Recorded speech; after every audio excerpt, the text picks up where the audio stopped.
Greetings, friends. As always, it's an extremely high honor to welcome you to Rick's Garage. Although today's going to be an issue of Rick's Farm and Garden, what you see before you is a Cub Cadet lawn tractor. I acquired it from one of my neighbors. It's been horribly abused. This is part of a much larger video showing everything I did to bring this machine back into shape.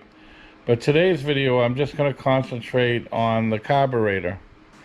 If you bear with me for a moment, I'll show you how badly it's running.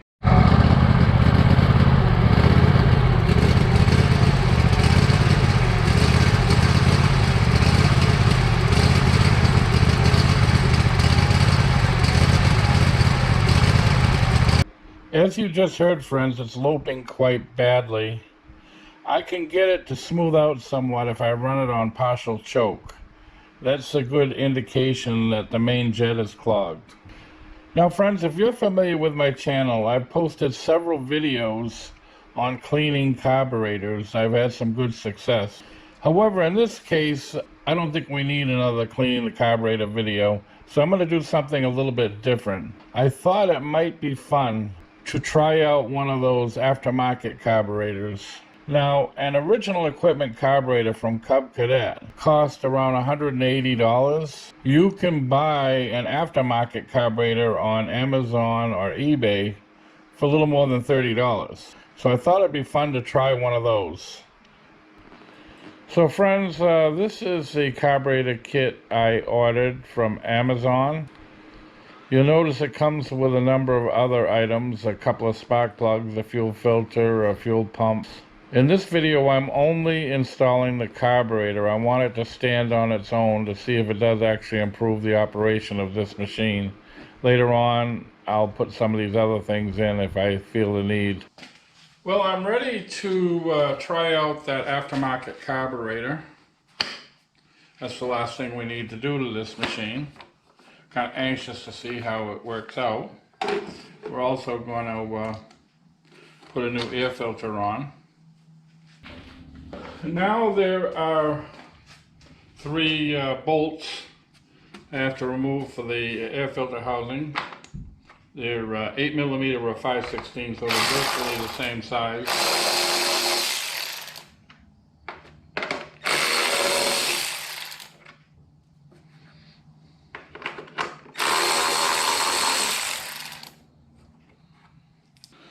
Now I've got two 10mm nuts to remove, one here and one right there.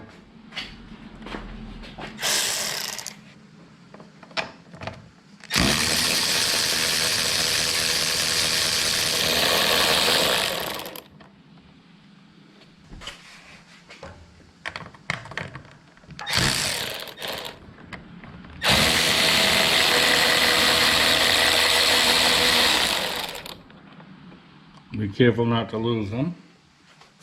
Now let's get this hose out of the way a little bit. This should pull off. The hose attached to it, I gotta pull off. There we go.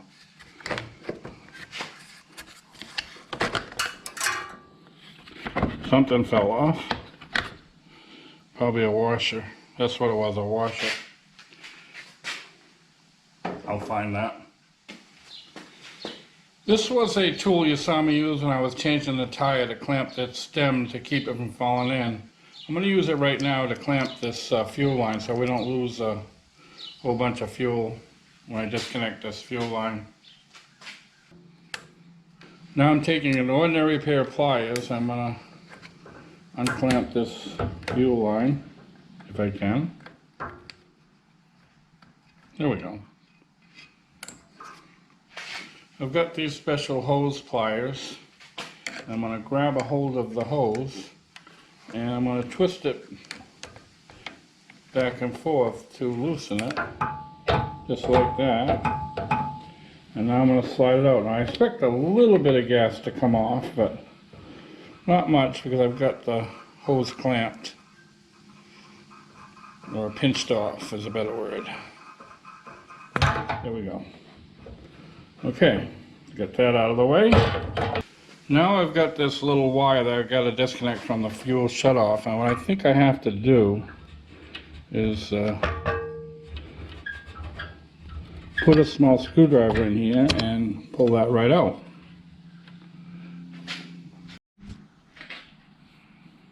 So now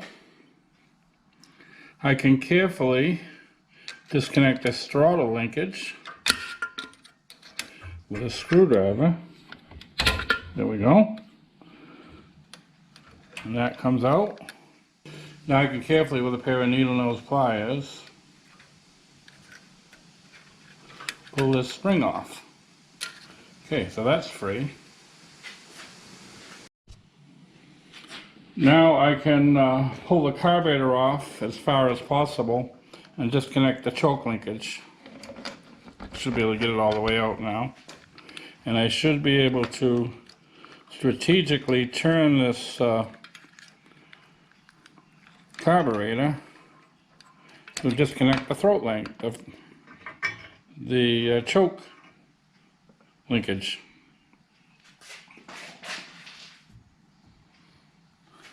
And the carburetor is out. Well, the two carburetors look pretty much identical.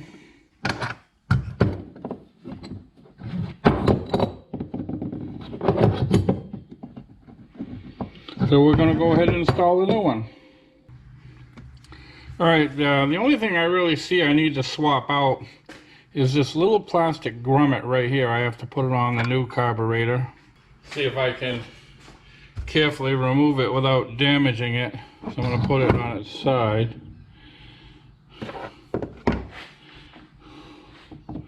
And I'm going to push it out as far as I can with my finger. I've got a little special tool to snap it out with. Yeah, it was easy enough. And it just went flying on me. Hopefully it didn't go too far. Didn't expect that. Something I cannot lose. Yep, I found it. Now I just got to press it into the new carburetor. See if I can carefully do that without having it go flying. There we go. Okay, that was easy enough. All right, I use this little tool for removing fasteners. Okay, so we're ready to install this back on the engine. So I am going to go ahead right now and put the throttle linkage back in.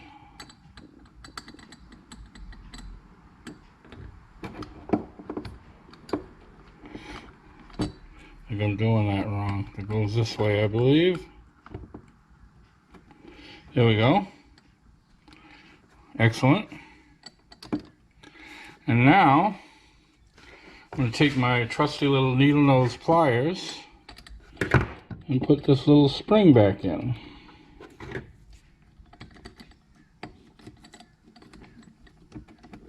And that goes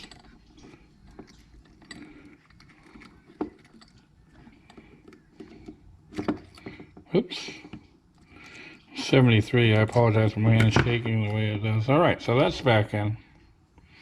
Okay. So we got the little grommet in, we got the throttle linkage in, we got the little throttle spring. Okay, I'm going to remove this old gasket. I was tempted to leave it on, but I want to give the new carburetor every opportunity to work properly. Well, okay, that came off nice and clean. I don't think I have to do anything but just slap the new gasket in.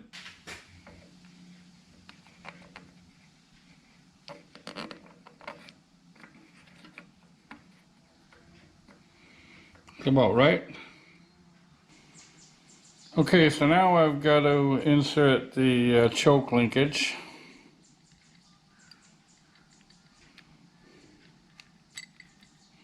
Okay, that's where that's supposed to be.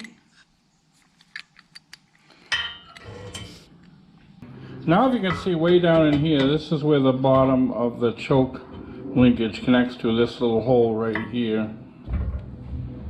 So we're going to try to insert that in.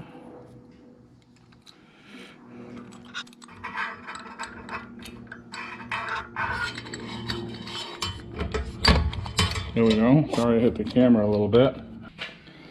So now with the linkage connected, we can go ahead and install the carburetor.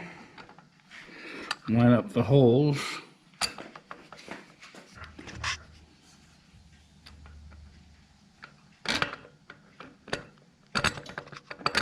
There we go.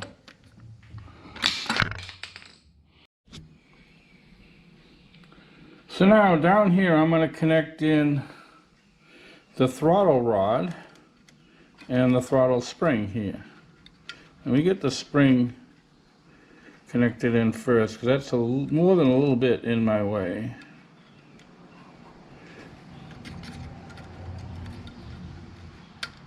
I can get a hold of it. There it is. Okay, the spring is in, and now I'm going to put the throttle rod in.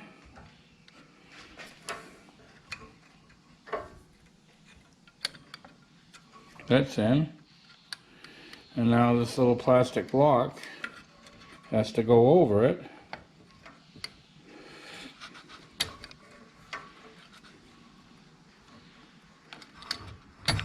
Oops, I almost had it. There we go. So the throttle rod is locked in, and the spring is in. You get it in, it looks like it's a little crooked.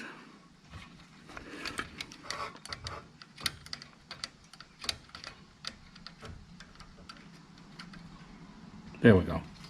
Okay, so now the throttle rod is locked in, the throttle spring is locked in, and the choke rod is locked in. All right, folks, as you can see, the linkages are moving nice and freely. All right, friends, I'm going to, at this point, plug in the fuel shutoff wire.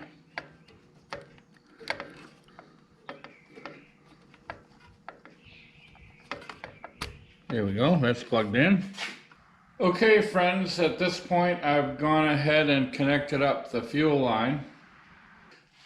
I've got the gasket in place, and now I'm going to put the housing mount on for the air filter.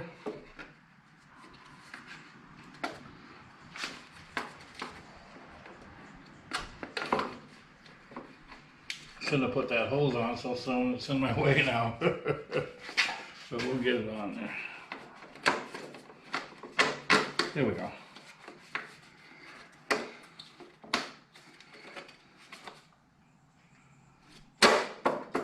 Alright, that's in place. Excellent. Okay. So now let's put the two nuts on.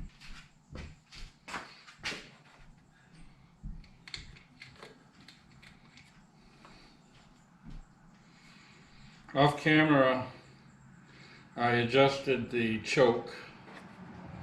I'll show you what I did. Before I put this on, I'm sorry I didn't show you that. Let me get these two nuts started and then I'll show you what I did.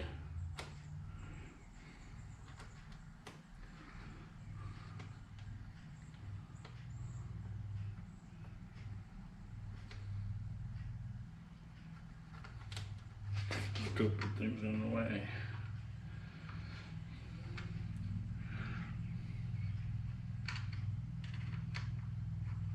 There we go. Okay, I got the screw started. So what I did, friends, I put the throttle to full choke, and then I loosened this little screw right here, if you can see it, and I adjusted this until the choke was fully closed, and then I tightened it up. All right, I'm going to tighten this up.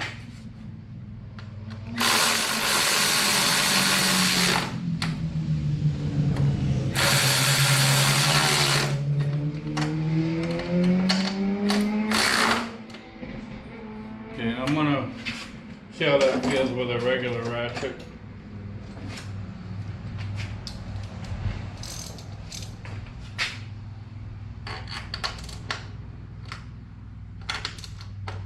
I certainly wouldn't want it any tighter. Okay, so now let's plug in these hoses. This hose goes right here. That's the return for weight. Motorcycles are going by. It's a nice day today. After raining for 3 days straight, it's pretty nice out today. So I've got the excess fuel return, and I've got to hook up this little vacuum line. Yeah, that's hooked up. Okay, now I can lower it back down. Friends, off camera I went ahead and put in those 3 self-tapping screws that go on top of this air filter housing. I'm putting on the new air filter.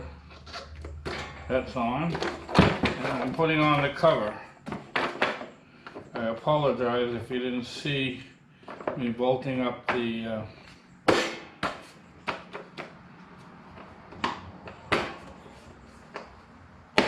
there we go.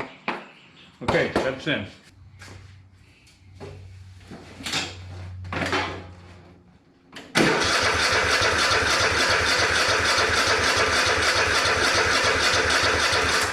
Alright, I'm going to give it a little choke now. I just want to get the fuel in there.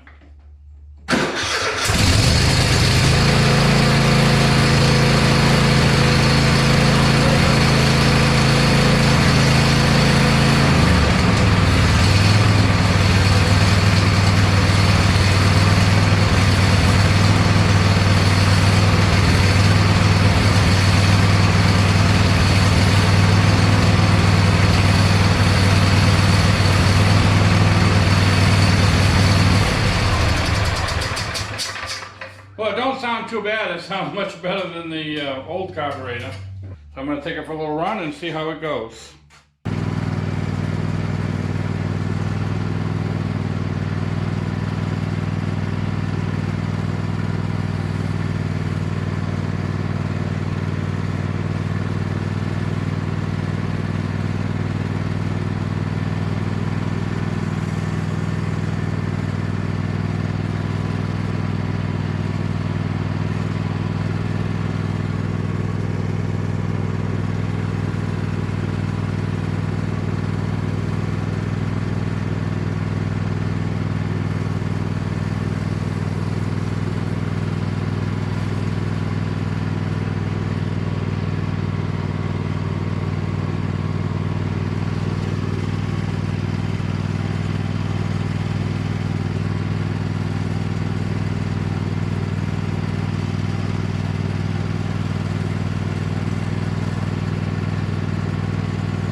Friends, I am absolutely shocked on how well this machine is running on this knockoff carburetor. The results are far beyond anything I could possibly have hoped for. I don't think I mentioned it earlier in the video, but I believe I paid $38 for this carburetor kit, and it was well worth the price of admission. So if you are having problems with your machine, you might want to give one of these cheap carburetors a try. This one is working great. So that's all I've got, friends. I want to thank you once again for watching this edition of Rick's Farm and Garden. Before I go, I'm going to post 2 videos to your left. One will probably be one of those cleaning carburetor videos I had talked about, and the other will be something I hope you find of interest. And to your right, as always, will be a picture of my avatar in the form of my very trusty German Shepherd. By all means, feel free to click on that should you wish to subscribe to my channel. So thanks again for watching, and we hope to see you all very, very soon.